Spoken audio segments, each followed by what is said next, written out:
We then did another 20 episodes for the 66 album.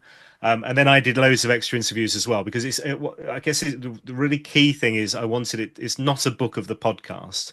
I should say that, right? So it's not the transcripts. You're not going to read about every single episode of the podcast.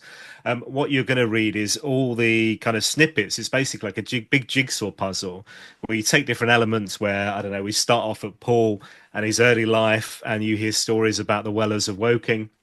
And then we go through to him discovering the guitar or getting a guitar, his mate Steve Brooks, them creating a band, Rick and Bruce Fox and stuff. So it's basically this kind of journey, this story arc all the way through the Jam initially, and then we obviously end up with that break, and then we get the Style Council, and then we get Paul Weller solo, and this kind of really rich journey of what is nearly 50 years of music, told through so many different voices. So there's over 200 kind of cast, if you like. I think of it as like two things. One is it's a bunch of people in a pub all having a conversation, and somebody will say something, and somebody else will go, "Well, no, that's not quite right. I think it's this," or "Oh, yeah, you're right. Let me build on it."